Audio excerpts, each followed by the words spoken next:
How it's possible that you have so many different projects while you are such a good mom? I just do it. I find a way to make your life easier. And you've got to find time to relax, because that's a bit... I'm like, yeah, I don't know if I want to be a starving artist. Probably can. There's nothing you can't do in this world. But are you happy? And I have no regrets. And I had stomach problems. I have psoriasis, which is an autoimmune disease. How they can learn to love themselves. If people have been negative, and how to stop being a people pleaser. That maybe you're not. You start becoming not true.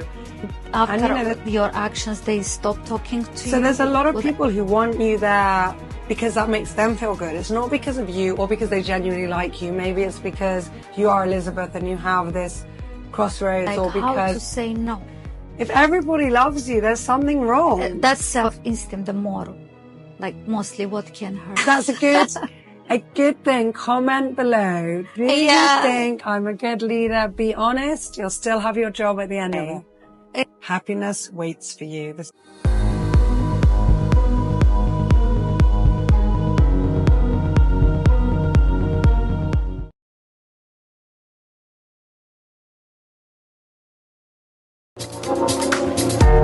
And there's a crossroad waiting for everyone. And there's a crossroad waiting for you. And there's a crossroad waiting for everyone. And there's a crossroad waiting for me.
Hello, Farah.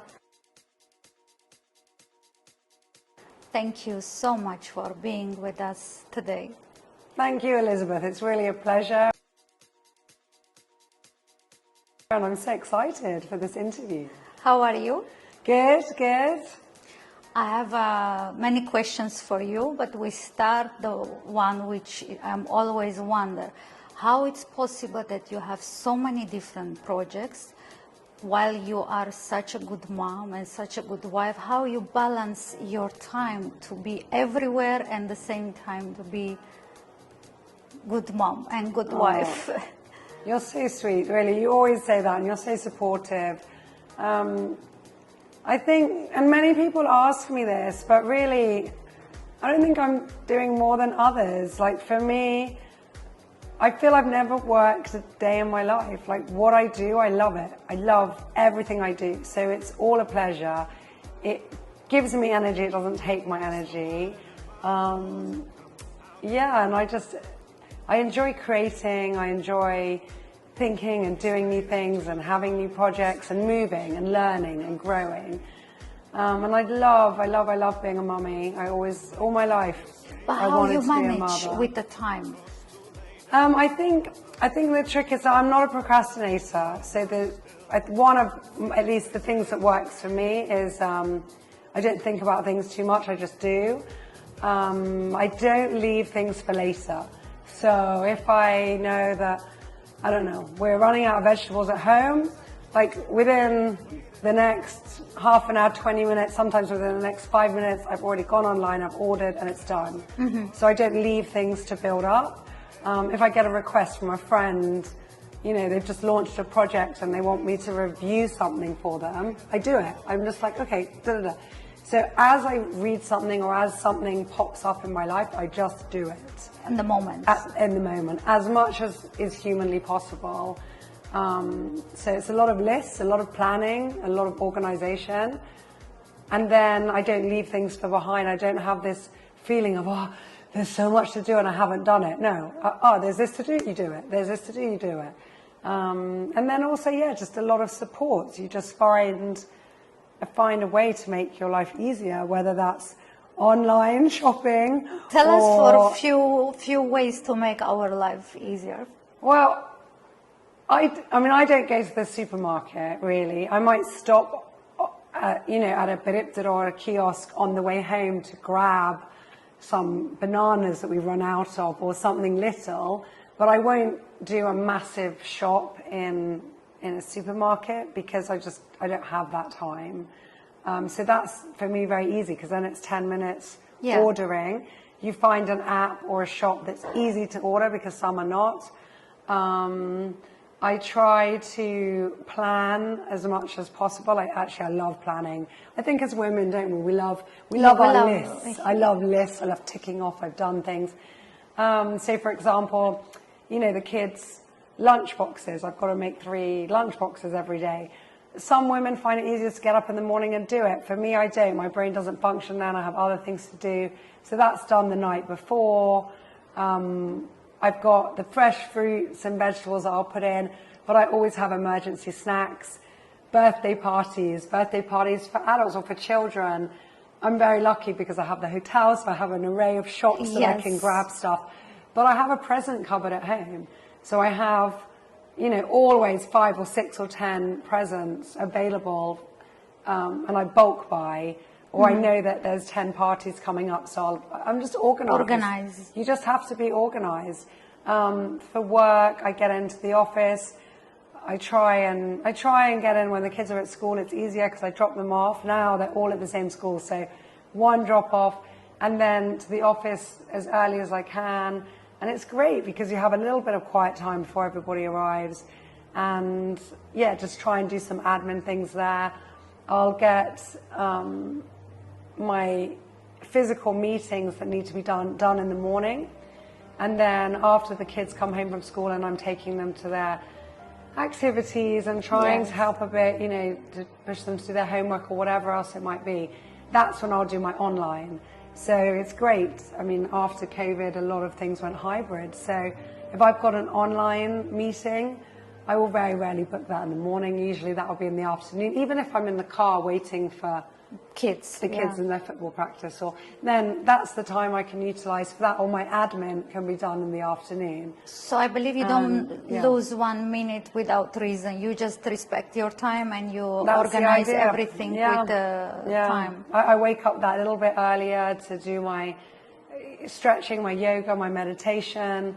Then I start, my day. I wake them up. So it's all. What time you wake up? 6. Wow. So every minute has a plan. Has a plan, has a use. And you've got to find time to relax because that's a bit my problem. Then I'll say, okay, right, this is done, or if I go for a pedicure, then I'm like, trying to, I'm utilizing that minute. But it is important, and I say this as much for myself as for the listeners, to find that time every day, even if it's 5 minutes for yourself. So, pick up your kids 5 minutes early so you can just sit in your car and be like, I find that, when I'm driving, I'm listening to audiobooks and podcasts and trying to learn and grow. But sometimes, and I've realized more lately, I'm like, no, I just listen to a song. don't overload yourself too much. So Yeah, try and have information. that break and give yourself a bit of time. And how to manage the hotel, like the hotel your family created, yes? Yeah. It is like such a big responsibility, I think, also front of your parents. And if it wasn't the hotel, like created by your parents, what would you like to be or do? Yeah, other people have asked me that. It's a good question. So firstly, the hotel was created Yeah. by my grandfather in 1986. The Marina opened 1987. And I was very lucky because there was never any pressure to work in the family business or to take over, because my dad was running it, and then to take over from my dad. But I just think I think it's such an honor to do that, to continue the family legacy, to continue what my grandfather started and A what my dad carried on. responsibility. It is a responsibility, but I love it. So it's not a burden. You love it. I love it. I love it. I love it. I love it. I can't. I'm just so blessed to work in a people industry, and wow, like work somewhere that people save all year to come to for 1 week's holiday. I get to go there every day and experience it every day, and it's just amazing. If I hadn't have done that before I decided that I definitely wanted to join the family business, I had always grown up wanting to be a painter and write books. Oh, And that I so, think. yes, I loved art, and I was just like, I'm going to be an artist. But I think as I grew into my teens, and I kind of became more aware of the real world, and I'm like, yeah, I don't know if I want to be a starving artist.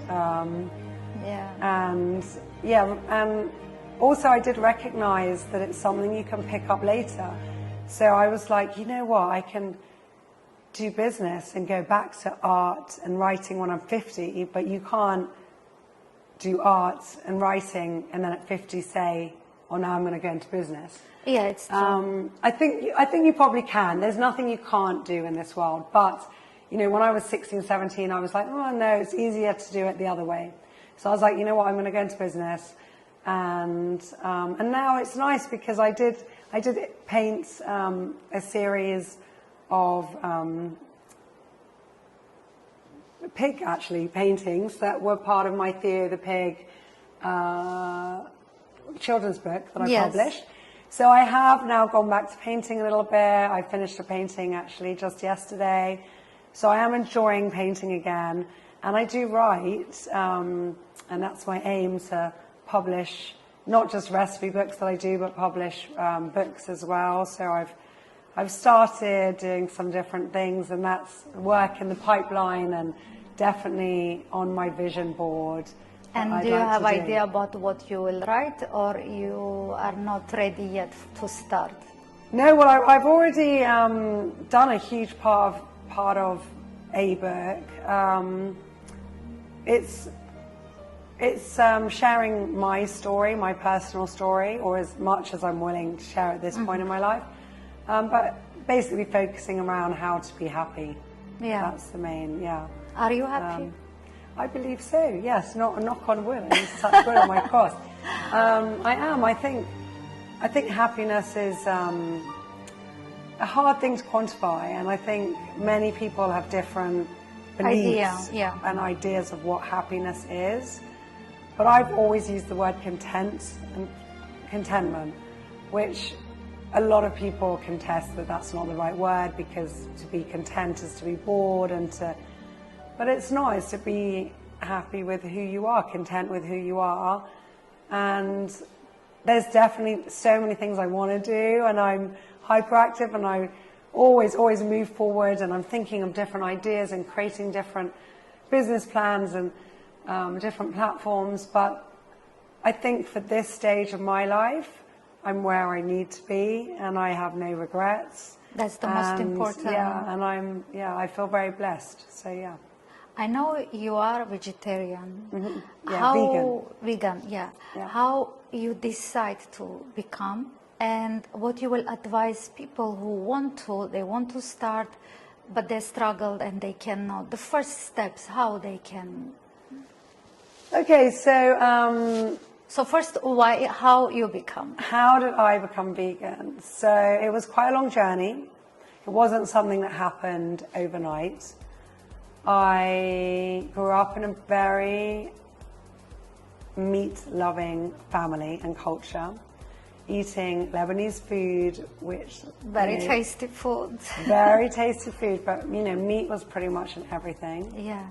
And I was brought up to believe that that's the right way. Like, we need animal protein, and that's healthy, and that's just how the world is. And even if animals die, we have to be tough and just know that that's fine and we deserve it. And yeah, I just, now looking back on it, I'm like, oh, what a way to live. But that's how I was brought up.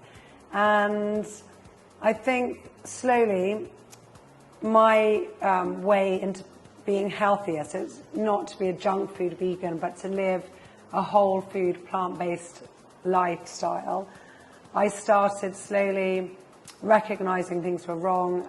I have been very stressed at different periods of my life for different reasons.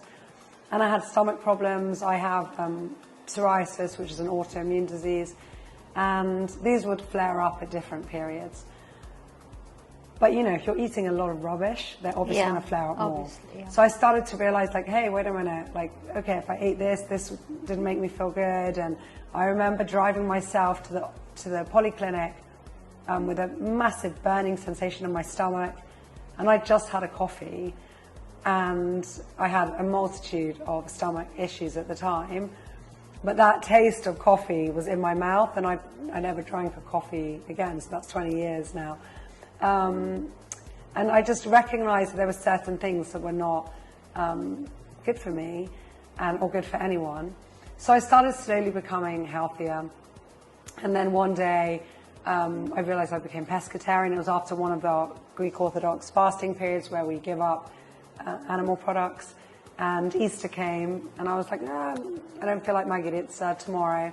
And then, no, I don't feel like souvlaki tomorrow.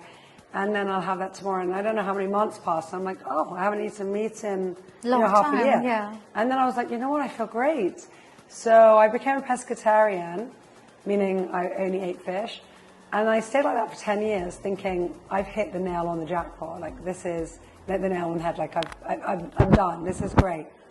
But I still wasn't completely, I think, healthy. And then I became really interested in plant-based nutrition. And then I did a course with E. Cornell on plant-based nutrition and Colin T. Campbell. And I was like, wow, it's not actually healthy to eat fish. I'm like, what? Say what? And I was like reading all the books.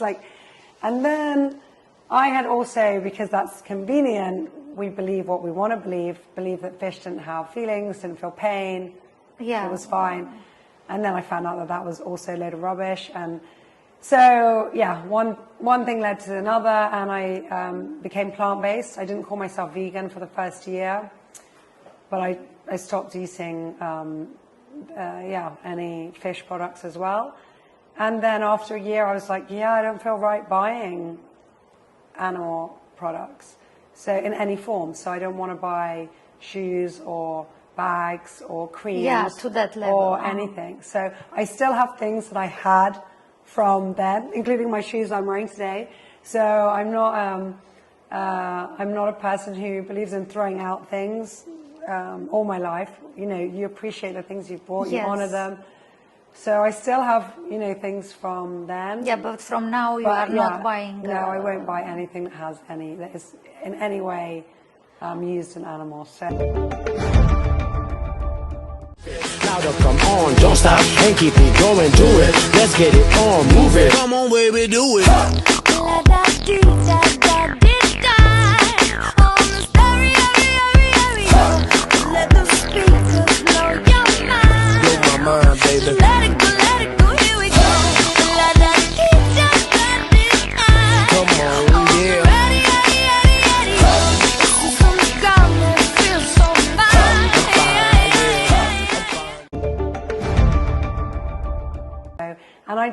And I feel better. So I went into it more for health, but I think you then realize it's better for the planet, and it's so much better for the world, and of course animals. It reduces animal suffering, and it's a win-win for everything. So now ultimately I'm in it for the animals. But what you can say, except the health and everything, like energy-wise, are you feeling more better when you are living without meat? Definitely, definitely. Your energy levels rise, your fiber intake is more, if you do it properly. So there's people who give up animal products and they're like, oh, I felt so weak, and after a year feel they're hungry, like, yeah, and they feel hungry, and first of all, it's a massive shock to the system if you do it overnight. Yes. And then also people do it in the wrong way. They don't take get all the vitamins they need. They might become B12 deficient, iron deficient. There's a whole array of deficiencies that you can get, not because you're vegan, just because you don't eat. People can find any information with your. Do you have anything that somebody want to begin to start this journey? How to start? Do you have any information that 100%. they can? So I publish so many things online, on my social media channels, my Cook Vegan Facebook group. I've got a Cook Vegan website, and I've also got a subscription club that people can join. You're a member of it as well. They can pay monthly or per year, and it's full of information. Newsletters get sent out twice a week. We do masterclasses online. We have physical meetups as well for those in Cyprus, and lots of plans as well for expansion. And that's all there to support people, maybe who don't want to go vegan, but who want to live a healthier life.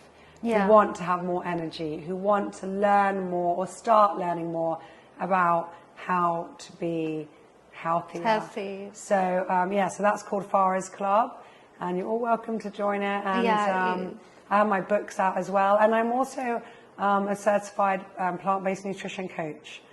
So I don't do this a lot, but if somebody wants, they can go on Farah's Club website, and they can book a session with me, or a month or 2 months, and I can guide them through how to do it, how to work on your microbiome, how to make the transition into a healthier lifestyle easier, how to plan your meals better. Or maybe sometimes I've had clients who've been interested for their children. Their children don't want to eat meat, and they're like, what can I do?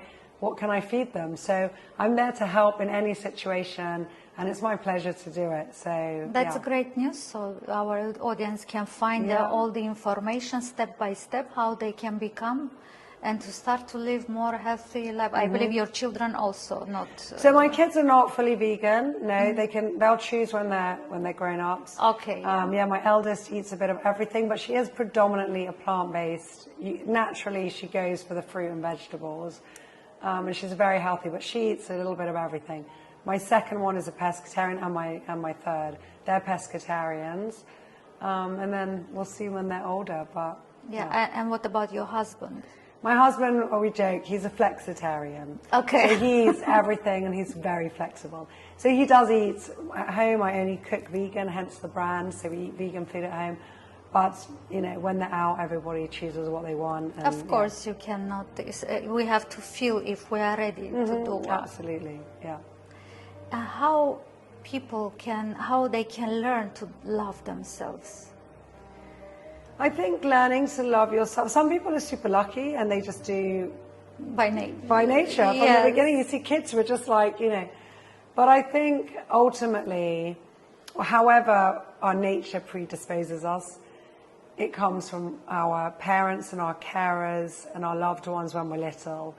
And really our subconscious is shaped from even when we're in the womb until we're 7. So really, most of the period that we can't remember, and our parents, people around us, are so important in shaping that. So if people have been negative, if they've shown love only on conditional basis, if they haven't been as supportive as they could have been, if they've been derogatory, if they've used undermining language to children, or just been too busy, then people's self-worth can be knocked. But that doesn't mean it has to be like that forever. You know, people can grow, they can learn to love themselves. I always say, you can rewrite your past. You can view it in a different way. You don't, even if you've been through a difficult period or a difficult upbringing, you can view it in a different way and just say, I'm so lucky, and I'm going to take all those lessons and move forward. And then you can also analyze those people that maybe made you feel like that and say, well, you know, I love them, but what did they achieve? And did that really matter? And why were they like that? If you understand why they were like that, then you'll understand it wasn't you, it was just a reflection of themselves, and you forgive them. And once you've forgiven them, you can also then learn to move on, forgive yourself, and just appreciate yourself in your imperfections, because it's our imperfections that make us us. And that's amazing. Like, there's only one of us in the whole world, and 8 billion people. There's no one genetically made up like you, not even an identical twin. And that's amazing. Like, grab that, look at even what's your weakness, like how can you turn that into a positive aspect, and grab it, own yourself. I tell my kids, my second kids book called Noah, a little boy called Noah, is all about that. It's a vegan boy, but it's about knowing yourself, knowing your name, being proud of your name, and then moving forward. And it's exciting, and it's an exciting process. It's very daunting, but I think loving yourself is just one of the first things people should aim to do. But you always was loving yourself, or this came with a time? Like, what age, or you was always like that? Yeah, that's a really good question. I might have to have a few therapy sessions before I answer that one. So I don't know, actually. I think everybody grows up with doubts, and everybody has their younger years and their adolescence, and they're not so secure. Maybe they're defensive and they're showing that they're super confident, but you know, really everybody is like, oh, am I really that great? Oh my goodness, are my legs nice? Complexes, and it's so normal. So I think it's something that comes with time. Some people are lucky, and that time, the puzzle all falls into place earlier, and other people it takes longer. I think for me, it happened relatively early on in my life. I mean, I think I was always quite self-assured. Maybe I was a bit defensive, but I was always working out, why are people like that? I was always intrigued with psychology. So even if somebody made me feel bad or made me doubt myself, I'd be like, well, wait a minute. Who are they? What have they been through? And I just analyzed. I was so analytical of every single part of my life and every single person that came into it. So I would try and understand it all, and why. Why did that happen? Why did I feel like this? What are the emotions going on? And then when you understand yourself, and you understand others, then you're like, oh, actually, that's not so important. And if you understand time, you see the reason behind why she or he acted the way they. And also, I think you need humor. You do need to keep your humor. And I'm lucky, so I'm very mixed backgrounds, but I think the Brits have a really nice sense of humor. And it's a dry sense of humor, but I think it's always very much about keeping your feet on the ground and laughing at the surroundings and even at yourself. And just being like, will this matter? Like, this matters to me now. Is anybody going to remember this in a week, in a month, in a year? No. So it's okay. And you just, see life in perspective and move on from that. So not to take things too seriously. And how to stop being a people pleaser? That's a tough one. And I think I was was I always a people pleaser? I wouldn't say, okay, so there's people pleasers that literally go out of their way all the time to please people. I don't think I was ever one of those, but I think everybody gets a kick, or I should hope they do, from making people happy. It's amazing to make people happy. Of course. And I love it. I think that's one of my missions in life. It's a great feeling, true. Yeah, happy around me. But when it comes to, at what cost? To what cost? Absolutely. So when you're constantly saying yes, yes, yes, yes to everyone, And then, you know, you start morphing into someone that maybe you're not. You start becoming not true.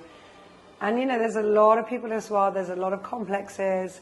There's a lot of different ways to make people happy. And we're not there to make everybody happy. So I think I was probably in my late 20s when I was feeling like quite tired and I was working super hard. And I was like, you know what? If I say I should, that is a red flag for me. So I should go to that party. I should accept that meeting. I should travel on that business trip. I should, whatever it was. If I said I should, immediately alarm bells. Yeah. Is that for me or is that for other people? But That's if it was, if I want to go on that business trip. I believe that's a good idea. I want to go to that party. I want to have dinner with that person. Then that's different. Then it's like good. But as soon as it's I should, well, I don't really want to, but I should. Okay, step back. There are sometimes reasons that we can't, you know, get out of. Maybe really we have to and we should. But the 99% of the time, I should. And I remember having arguments with friends or people who didn't understand it. You know, I'd be invited to this very important dinner. Or I remember once a mayor invited me, or it was a big thing. And I went, no, I think I'm going to have dinner with some friends, like in a pub. And, you know, other people called me and they said, what are you doing? Like, He's so important. this is so important. And, you know, this. And I went, no, but you should go. I went, well, that's why I'm not going, because I should, but I don't want to. Like, I'm not going to massively offend them by not going. This isn't going to help me at this point. And I'm tired. I've just come back from a business trip. I've got another one coming up. What's going to make me happy and refuel my batteries today is to go and see 4 friends in my jeans in a pub. And, you know, when I was in my 20s. And I did it. And I was like, wow, I feel so good about that. And what so I about started other changing. people? They was not feeling bad if after your actions they stopped talking to you? It was any cases like that, or everyone was okay that you just...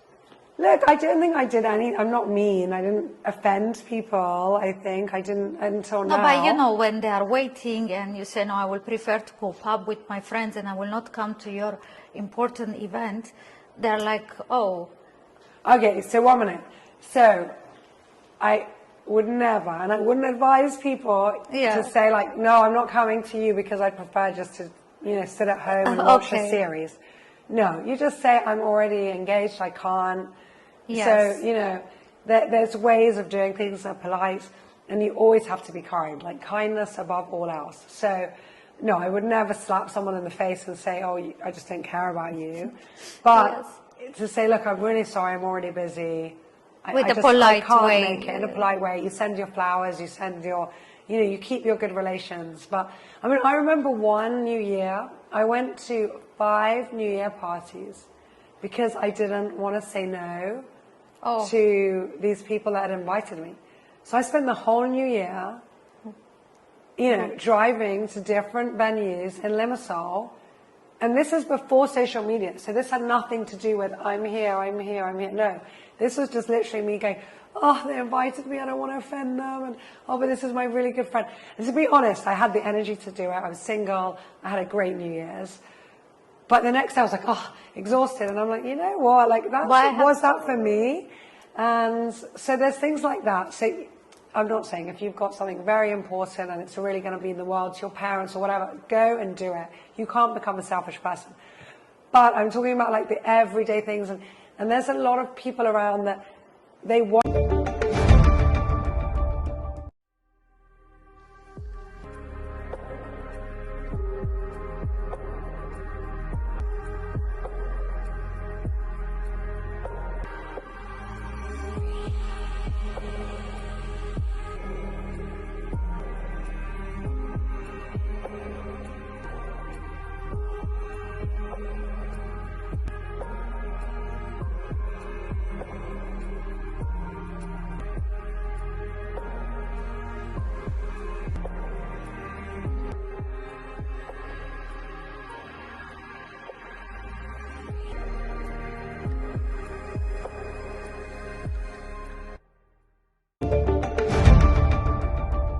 So there's a lot of people who want you there because that makes them feel good. It's not because of you or because they genuinely like you. Maybe it's because you are Elizabeth and you have this crossroads, or because you're good on social media, or because you're pretty. No, but do they want you there for you? Are they really gonna?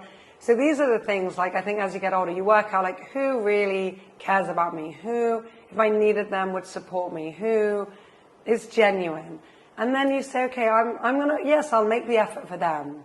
But that's not people pleasing. That's doing something for the both of you. But yeah, you've got to weigh up and just analyze everyone around you, and and just be positive. Yeah, my next question was how to say no to people, and actually you kind of answered. Yeah. But there is any like specific tricks maybe you can say, like how to say no?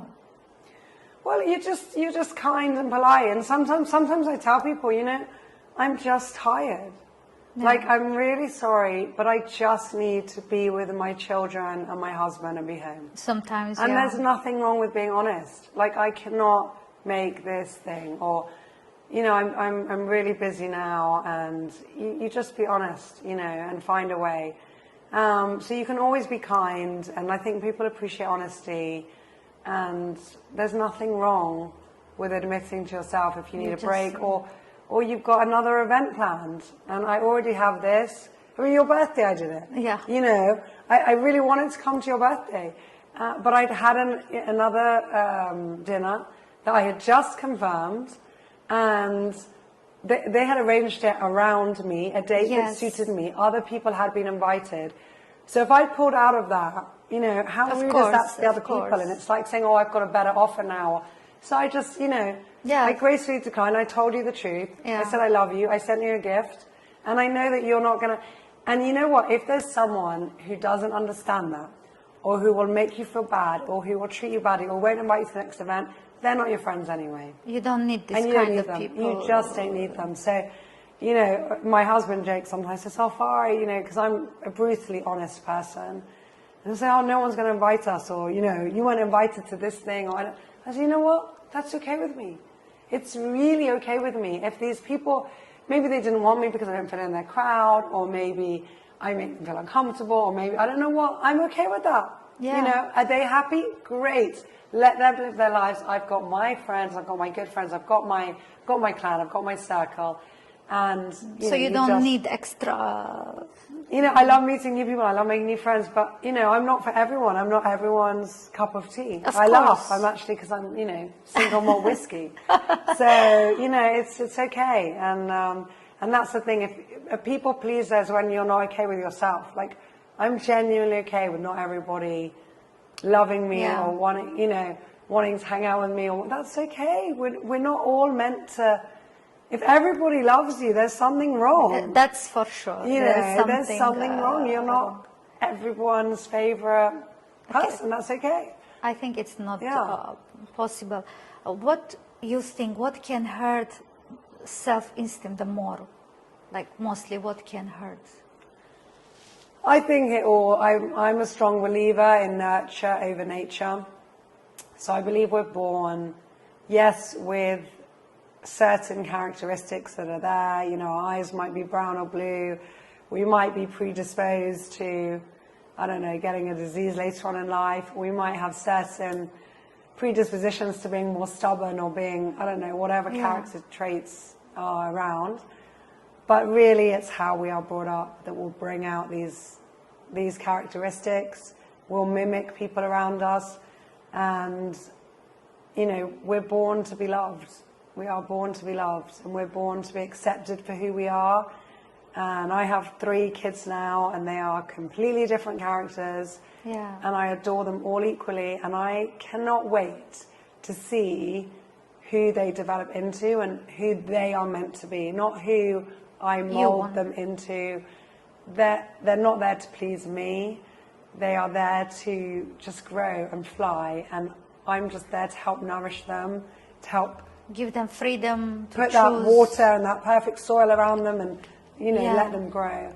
And I think when we're all young, and I see it so often with parents, you know, oh my goodness, and it breaks my heart, like, just dismissive terminology. People don't even realize, and they say, oh, the stupid one, or Yeah. oh, that, oh, my son, and they, They do it. make, yes. And whatever it might be, and that's so hurtful and painful. They don't even realize, and their kids are fine, and they grow up tough, and maybe they do it to their friends in turn.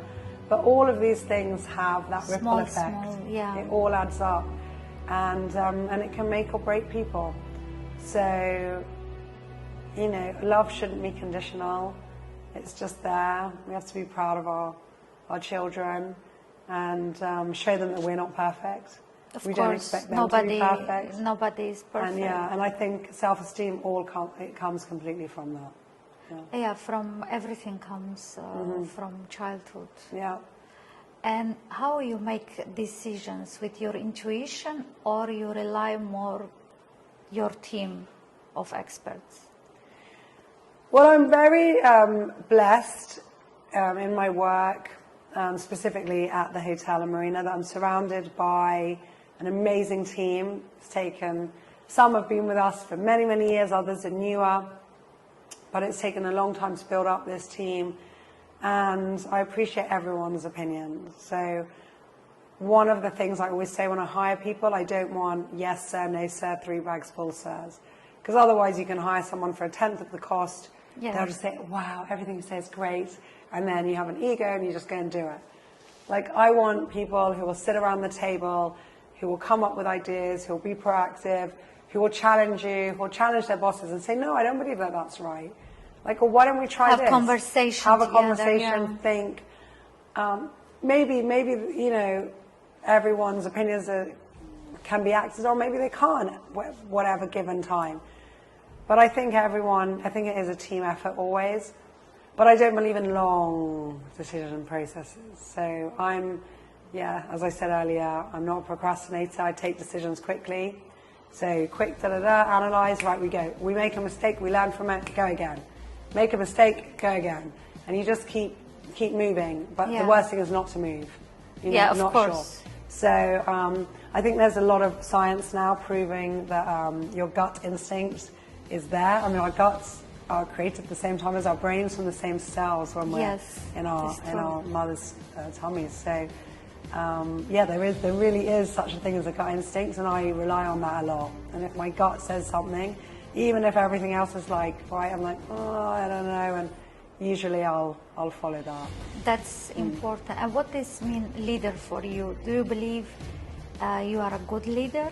And can anyone become leader?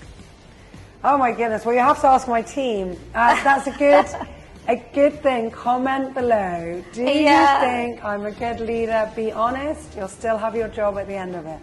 Yeah. So really, I'd like to think I'm a good leader. I hope that I am. I'm very blessed and complimented that many of my team, not obviously who are staying with me, if they're still employed by me, of course they're going to say we enjoy working with you, but having worked with me previously or upon exiting the company for various reasons will say you're the best boss I've ever had, and we've loved it. That's amazing So for me, feeling. those are really special moments, and it means so much to me, because that's why we do what we do. It's for people. It's the guests, but it's ultimately our team. Yes. So I hope I am, but I'm work in progress. Like everybody, we're all growing. So I'm constantly, every day, I listen to an audiobook or podcast, and I read, and I try and grow, and I try and learn, because all of those little, Small little bits drops. of sand, drops, fill up that Your that knowledge. bucket. Yeah. So and I think there are definitely people who are born leaders. Like, you can see it. You can go to a kindergarten and you can see the kids that are there, like, leading the way, and then the ones who are behind. But that one behind, that shy one, they can learn. If they have the right ingredients around them, if their self-esteem is boosted, they can learn to be a good leader. And sometimes the quiet leaders are good. So, I believe teachers in our lives are very important, because until now I remember some teachers which I can say they changed my life with a good way, and some of them they changed because they were so bad that I stopped learning this subject. For example, I always loved mathematics. It was one of my favorite. But the moment they changed my teacher, and she was so rude, so I don't want to say much word, but after that I stopped learning the language. So it's so important to choose teachers at school. From there the kids damaged the most from the schools. I think so. Well, I think the most is always from the parents. Yeah, but definitely teachers are so important. I think I have a huge respect for teachers. It's not a job that I would want to do, but I tell the teachers this at my kids' school. I think they're amazing doing what they do. But I think unfortunately many people go into it now with, oh, we're not really sure. We studied this subject and I don't have a job, and Yeah. I'll go and teach. Or I'm a mum now and the hours are good and I'll teach. But really, it needs to be a calling. It's it not needs to anybody be a calling. can be a teacher. It's so And, hard. you know, they have to, and a lot, they bring their own complexes into the classroom, you know. Maybe they have their own issues, maybe they wanted to be somewhere else in their life, and they take it out on the kids, and it's so unfair. They feel superior, Yeah. you know, they feel powerful at that moment, and it's unnecessary. Like you, like anyone, I had experiences with amazing teachers, and then Yeah. just some horrific ones. Yeah. And and I think it's I take my hat off to teachers. Yeah. And if you're watching this and you're a teacher, you're amazing. If you don't really like doing what you're doing and you're a teacher, Stop then doing it. definitely this is the time to leave. It's true. Yeah, really. They have to love children. They have to love what they are doing, Yeah. and the way they are doing. Not to be boring. To give some Yeah. spices, you Colour, know. yeah, So the class. because we don't know when we were what we like, so it's mostly from teachers also. The way they will give us this Exactly. subject, the way we will feel that, oh, maybe I thought I don't like physics, but after teacher I will feel that, wow, this is so Yeah. interesting and I want to know more about this subject. But unfortunately it's not always we can find a Absolutely, good, and not dwell on, you know, all people have their strengths and weaknesses, but if a child is exceptional, I don't know, at writing but not so good at maths, there's no point just focusing on, but you didn't do well in maths, you didn't do well in maths. Yeah. No, focus on, wow, you did this well in writing, let's try and that means you've got the ability to do well in anything. Let's get your weaker subject up there. Of Come on, let's do course. it. And like together, and get them excited about it, and not make them feel like they're failing or they're I doing think a you bad could job. be very nice teacher. Oh my goodness, yeah. No, definitely it's not on my to-do list. Yeah, I'm sure you can, but you could, because you have this Yeah. motivation to motivate people. And the last question, can you please advise women who are now in difficult situation? They don't know from where to start, what to do with different circumstances. How they can do the first step, from what to start? Goodness, that's a very big question. So my advice to any women going through hard times is to know that you're not alone. That every woman has been through bad times, and every person in the world, and obviously some more, some less. But for those who are really struggling, you're not alone. Other women have done it and they've come out okay. Happiness waits for you. This is one of my favorite quotes, and it really does. I say I could cry. I've been through really tough times, as many people have, and happiness does wait for you. You've got to believe that it's there. You've got to know that it's there, even if you can't see it, even if you can't imagine it right now. And you start little by little. You know, Rome wasn't built in a day. So the first thing is to allow yourself time to digest whatever it is that has gone on in your life. If you're going through it, then you have to get out of it, whatever it is. It might be a horrible job, it might be a horrible marriage, it might be a bad relationship with someone, whatever it is. Yeah. Acknowledge that that's not healthy and get out of it. And then once you're out of it, you've got to give yourself time to understand what you've just been through And that might be, you know, literally periods of depression. It might be, you know, a week sitting at home crying. It might be, I don't know, watching rubbish on TV. It might just be lying in bed and sobbing, or I don't know, whatever it is. It's okay to have that time. You're not going to just suddenly go from, you know, not feeling great to on your way to perfection. But that time cannot be too long, can't be elongated. So you give yourself a bit of time to like feel it, acknowledge it, but then you say, right, it's time to move on. And when you take that decision, you start slowly. You know, you get up every morning, try and do maybe some stretches or meditate or pray or whatever it is. Try to, you know, dress up. Like so many people, they're just like, oh, I feel terrible. And, you know, they're in their tracksuits or their, I don't know, stained jeans. But if you don't look good, then you don't feel good.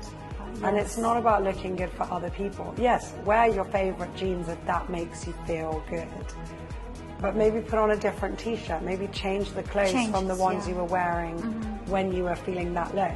So then your whole mood changes. Maybe you've always worn blue and suddenly, okay, try and wear white or try and wear like a happy color.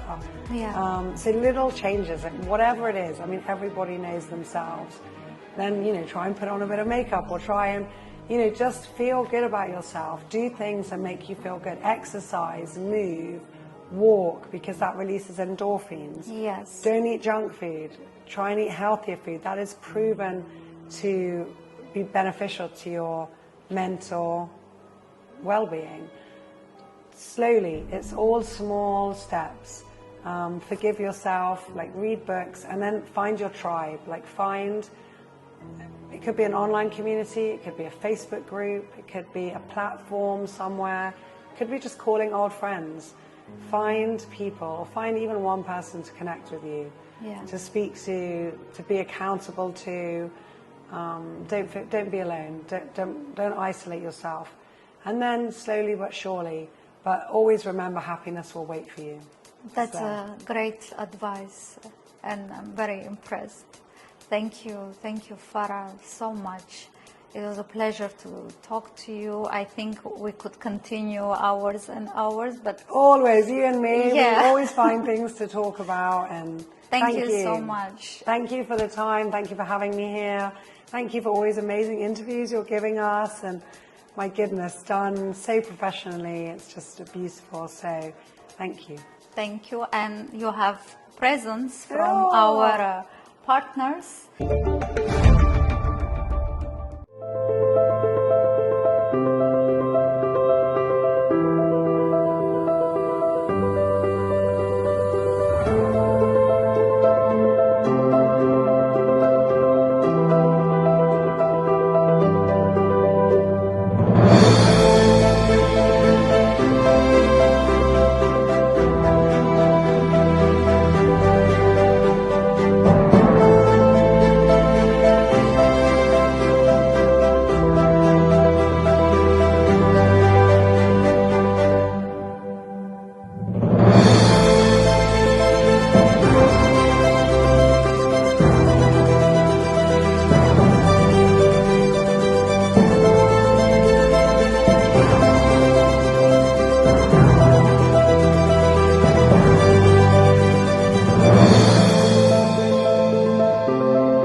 Farah, you have presents from our partners. Oh, so sweet. The first one is going from our Majestic. In Where we Majestic, you are. feel majestic. So this Amazing. is present from Thank our you partner. so much. Wow, wow, wow. Do I open it or no? It's up to you. I think no. Just Or you can open it after and you show Yeah. me, please, the present. Thank you so much. That's amazing. Louder, come on, don't stop and keep it going, do it. Let's get it on, move it. Come on, baby, do it.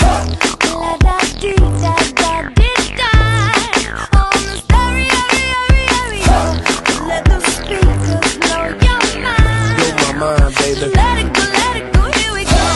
La da dee da da dee da. Come on, yeah. Ready, ready, ready,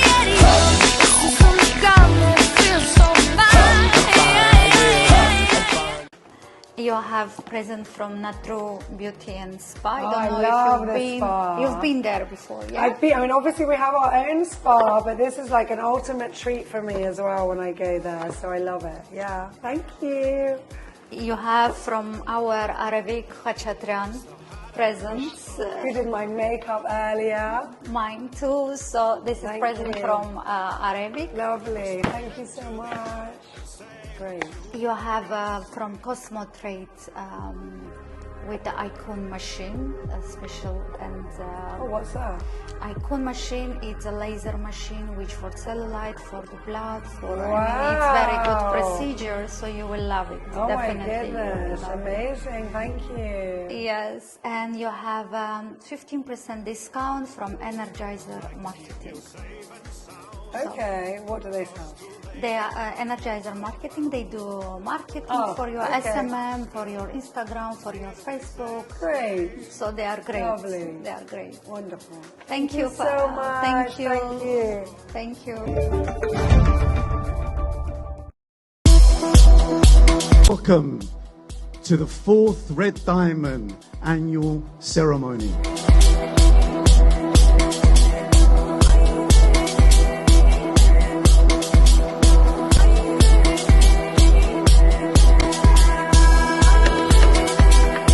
Best Business Services Lady of the Year Awards, Farash Shamas.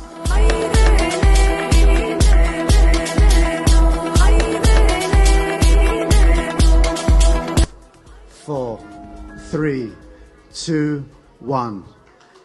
The winner, Farah, come to the stage.